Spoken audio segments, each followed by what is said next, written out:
The state requests that Stephen Alexander address the jury. Mr. Alexander, please come forward.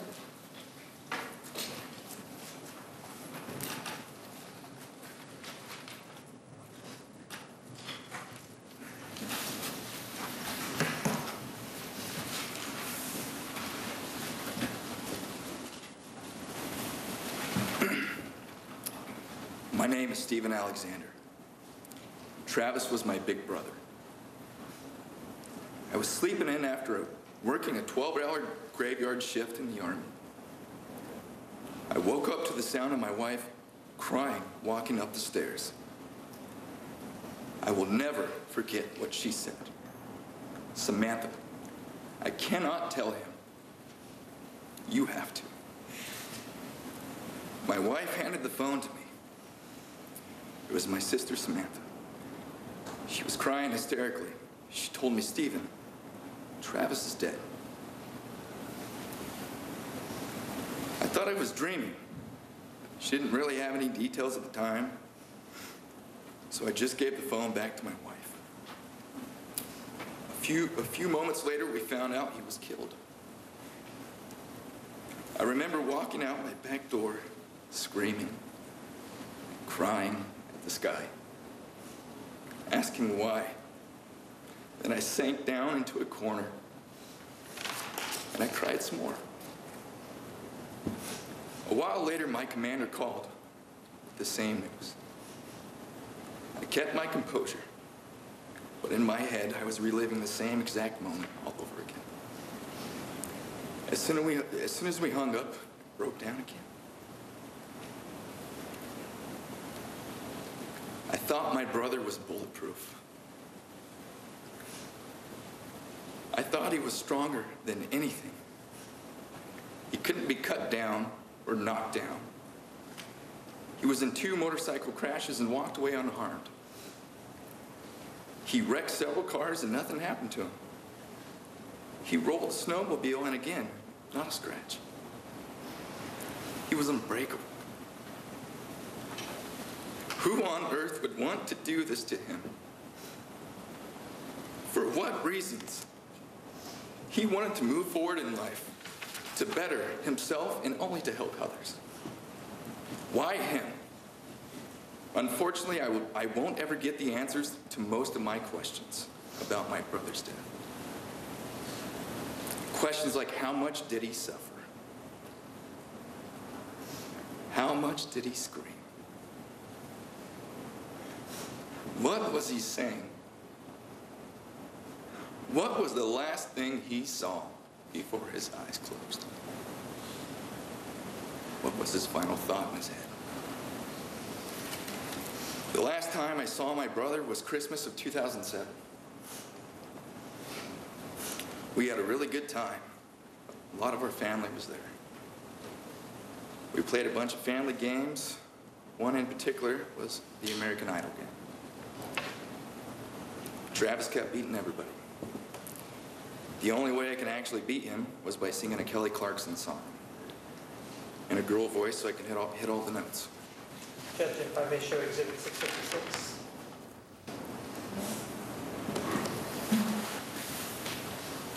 We had nicknames for each other, Stevis and Travhead. So he said, Stevis, it doesn't count because it's a girl song. I tend to disagree with him. He got to meet my daughter and hold her for the first time. He said she was the most beautiful little girl he's ever seen. I never would have thought that would be the last time that I would see him.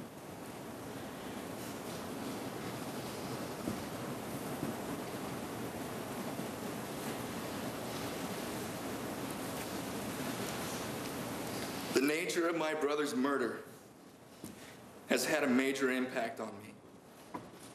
It's even invaded my dreams.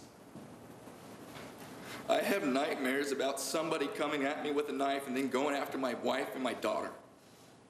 When I wake up, I cannot establish what is real, what is a dream. I've even gone through the house, searching through rooms, shaking my family to wake them up to make sure that they are alive. My wife has woken me up out of nightmares because I was screaming in my sleep.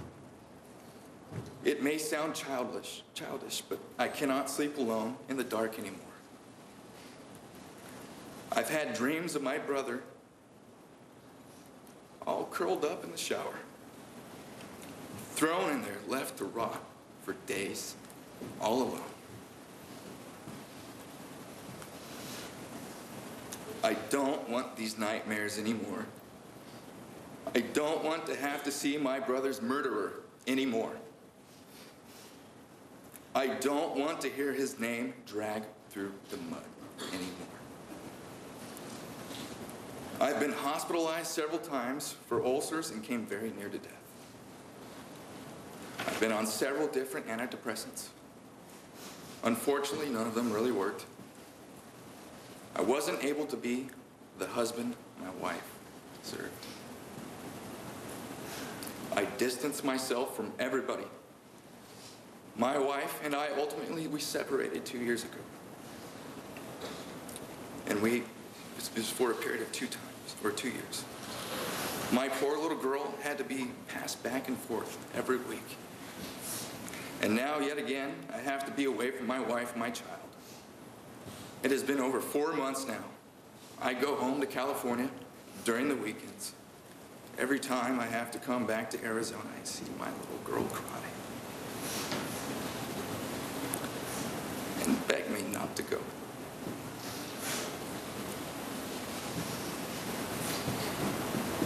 I miss them very much, and I cannot wait for this to end so that we can all get back to our lives. Travis used to write out his day on a flashcard. The last one he wrote said to call Stephen. I never got that call.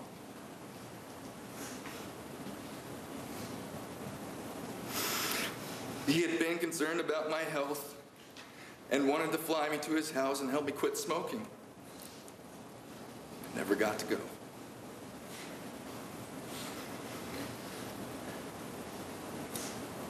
Now, when I want to talk or see my brother, I have to go to a 3.5-foot, 8-foot long, and 6-foot deep hole in the ground.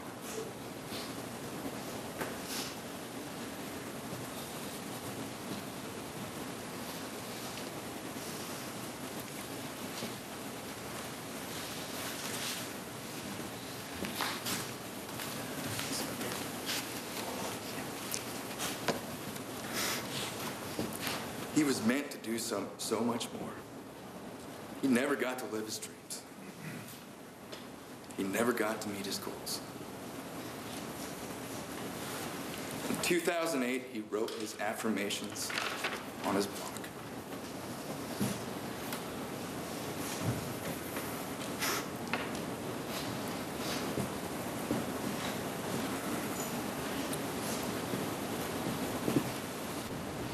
This year will be the best year of my life. This is the year that will eclipse all others. I will earn more, learn more, travel more, serve more, love more, give more, and be more than all the other years of my life combined. True other years now past have been at times magnificent, but not like this. This is a year of metamorphosis, of growth and accomplishment that at previous times was unimaginable. A year where the impossible will become commonplace and the unachievable will become effortlessly achieved. Where I raise myself to heights only visited by the great men and women of this world doing this year will be the best year of my life. And how will I do this?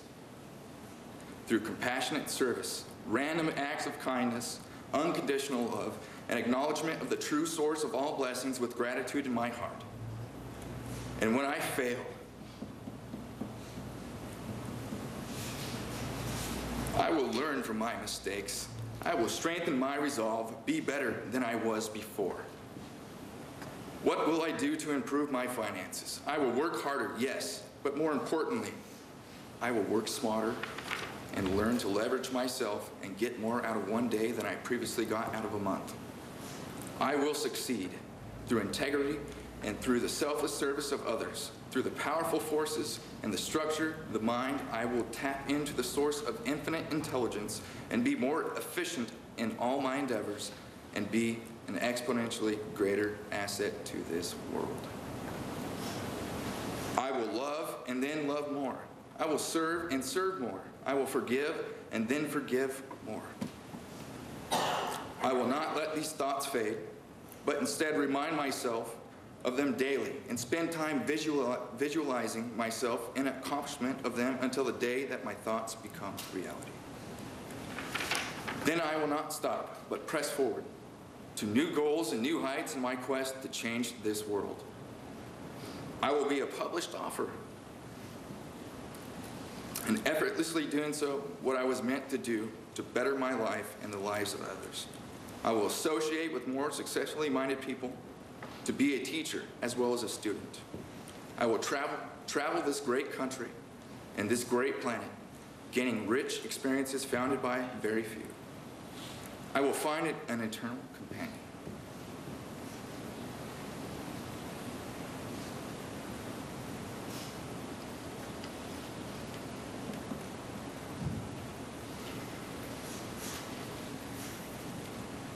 That enhances me exponentially, and countless other goals that at one point I dared not even dream. 2008 will be the best year of my life, which will lay the foreground for 2009 to dwarf the accomplishments of 2008. This year will be the best year of my life, and I will succeed.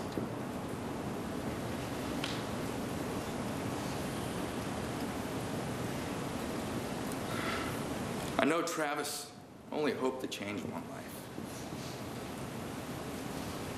He never would have thought he could change the world. People across the globe have been influenced by him.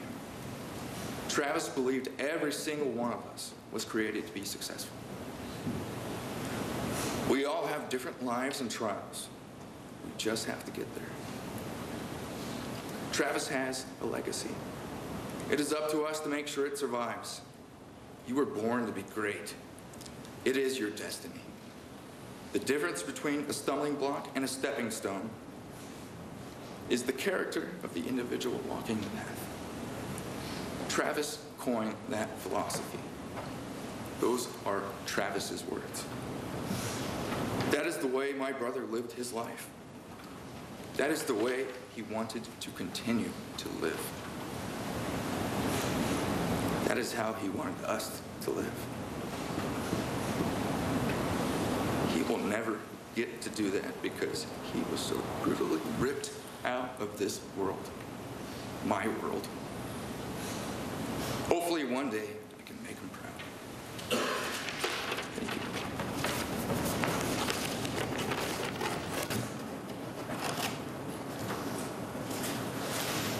Mr. Martinez. Next is Samantha Alexander. Ms. Alexander, please come forward.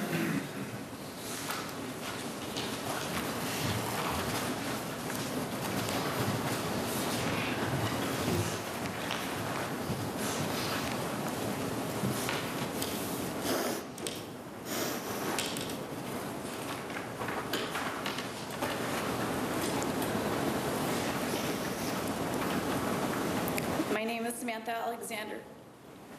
I am one of Travis's younger sisters. There are 8 siblings, 4 boys, 4 girls, and this tragedy has forever changed our lives. I'm going to do the best to speak on behalf of my family. My family that has been tortured by the loss of our beloved brother and family member.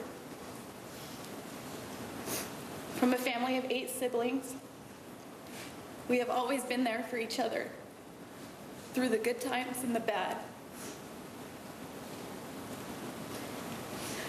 We lost our father on Travis's 20th birthday, and our mother shortly after.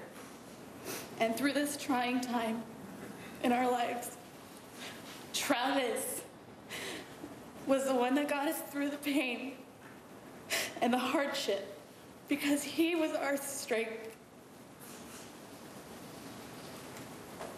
Exhibit 659. This is a picture of my grandmother. She is the one that raised Travis. My grandmother could not deal with loss, could not handle the reality of what happened. Travis being taken from us has put her over the edge, and her health eventually went into a downward spiral she never recovered from.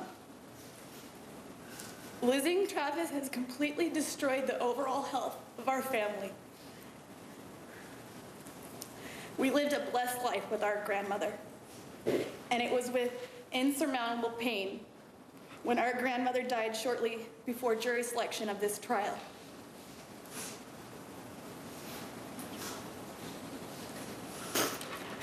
Travis was our strength, our constant beacon of hope, our motivation, and his presence has been ripped from our lives. His giving spirit, his determination for accomplishment, and his endless strength as the foundation of our family has been taken from us and never can be replaced. Something that we have all missed and will live the rest of our lives missing are our times together, especially during the holidays. Travis always gave us motivational books which were about saving the planet, 1,000 places to see before you die. It is sickening to think that he motivated us with topics he will never be allowed to live out. It's not just the holidays.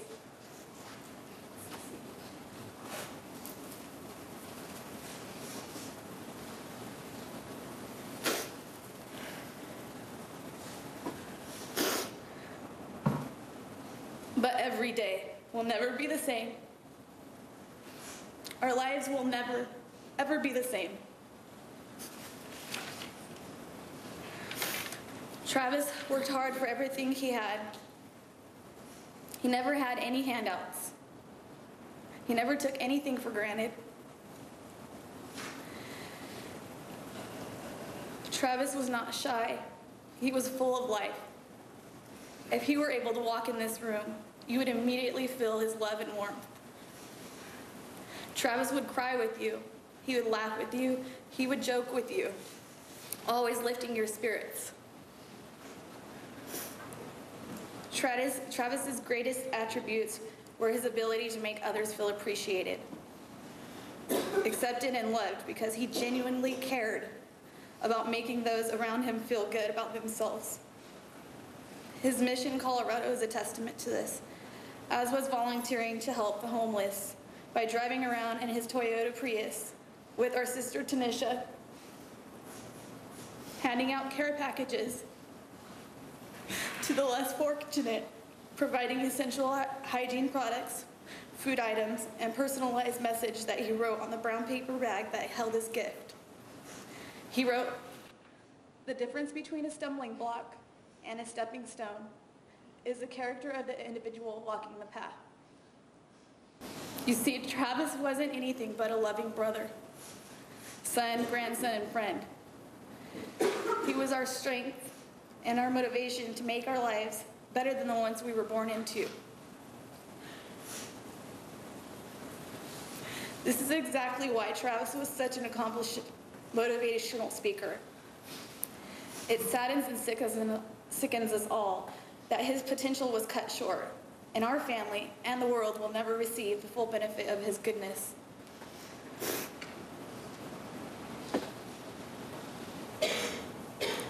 Towards the end of May 2008, just a couple weeks before Travis was killed, he came to visit me at my house in Southern California. He was so excited to let me read his intro to the book he was writing, motivational book titled Raising You.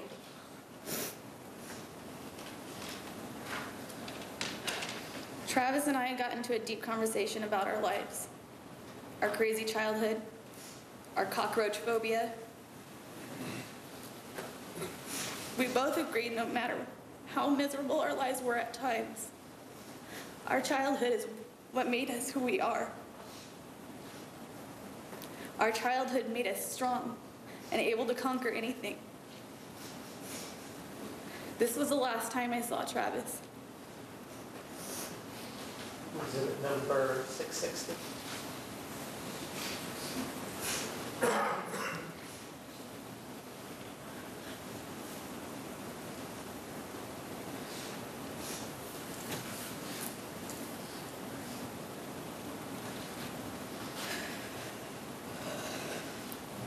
He talked me into taking this picture even though I was in PJs. It makes me cry every time I look at it. I'm so glad he talked me into taking this picture. I will cherish it for the rest of my life.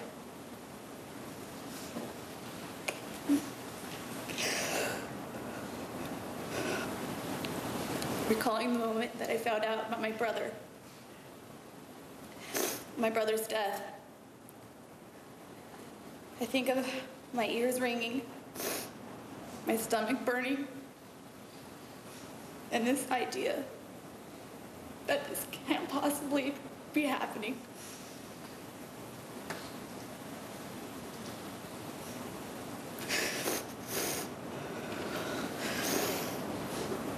On the morning of June 10th, 2008, I was on a river trip in Parker, Arizona. We were getting ready to take the boat out. I checked my voicemail before we went out for the day. There was a message from my grandmother.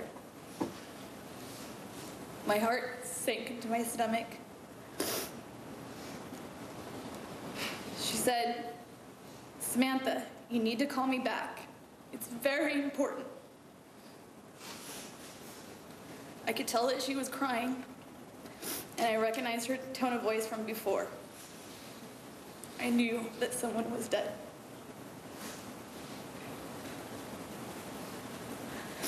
I called my grandma's house, and my sister Tanisha answered the phone. She screamed at me. She said, "Samantha, Travis is dead." I could barely breathe out the words, "What happened to him?" She told me that no one knew, and the police didn't provide any details.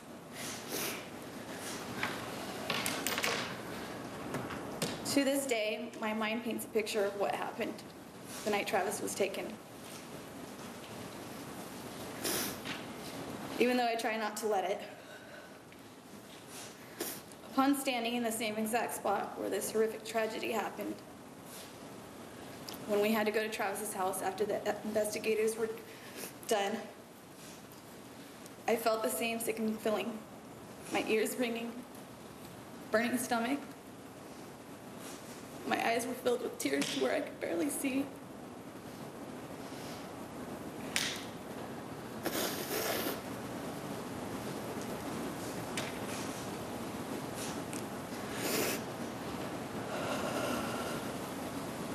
The thoughts of what Travis must have went through that day. The pain, the agony, the screams and fear that Travis must have felt when he was brutally being taken.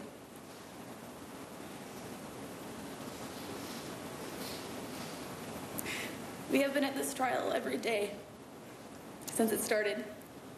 We have heard every detail about the crime and the injuries Travis suffered. I am a police officer, and some of these photos are more gruesome than I have ever seen in my 11 years of law enforcement. Our minds are permanently stained with the images of our poor brother's throat slit from ear to ear. Our minds are stained with the image of Travis's body swung dead in the shower.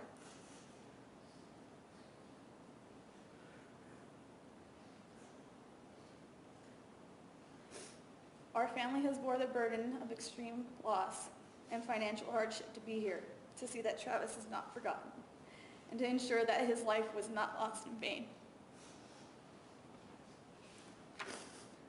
From being away from our sons, our daughters, nieces, and nephews, to stepping down from opportunities in the workplace, to suffering from anxiety and severe depression, requiring many, like my grandmother, to submit to antidepressants and anxiety medication. Travis was the only family member that lived in Arizona, making it very difficult for us to be here. We have paid the ultimate price losing Travis. Each and every one of us have looked to Travis for support and words of guidance during times like this. None of us ever thought that he wouldn't be here when we needed him the most. To think that someone so loving, so caring, so giving could be taken from us, given the already tragic lives that we have lived. But to have Travis taken so barbarically is beyond any words we can find to describe our horrific loss.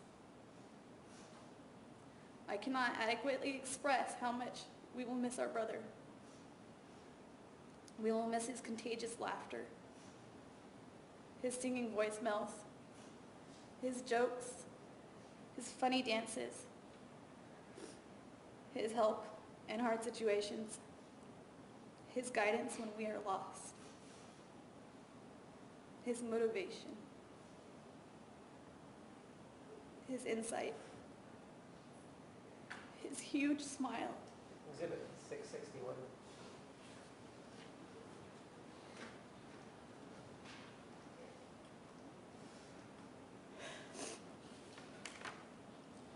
Him being there on the holidays.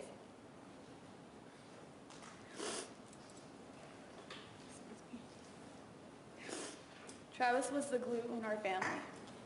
Our family has not been together since Travis has been gone. It's simply too hard to think of that one empty chair.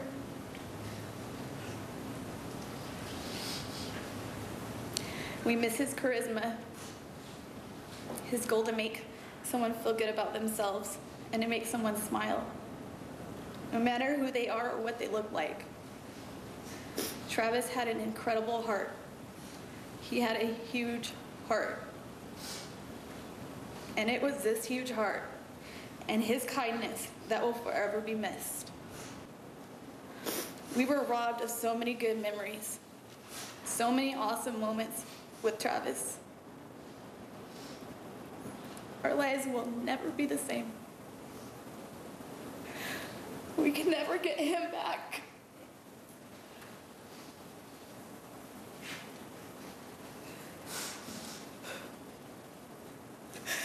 We are so grateful for our wonderful brother, and we feel so lucky and blessed for the time we had with Travis, however short-lived. We would give anything to have him back. Anything. Thank you.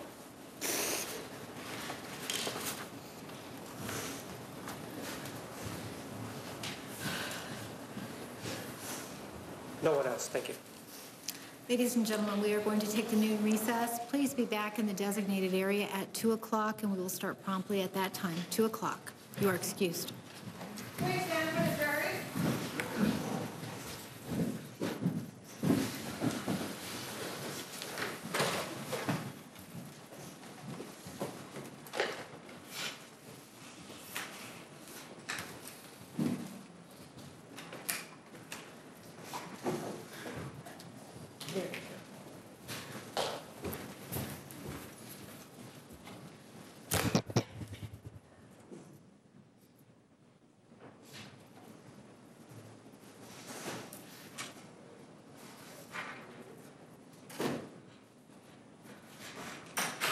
The record will show the jury has left the courtroom Council, please approach. We are in recess.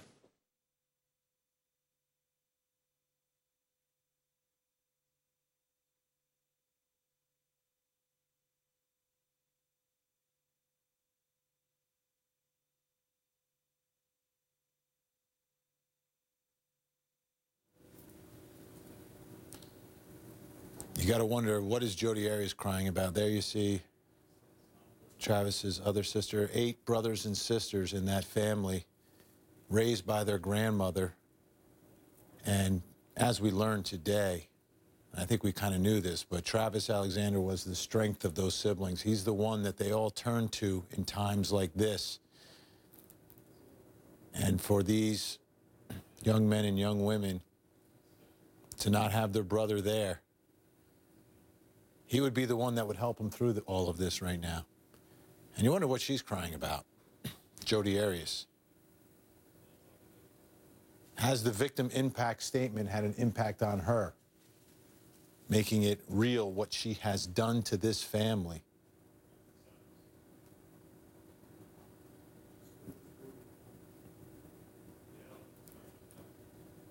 You wonder about justice. I'll tell you what, Travis's brother and sister certainly did justice for Travis today inside that courtroom.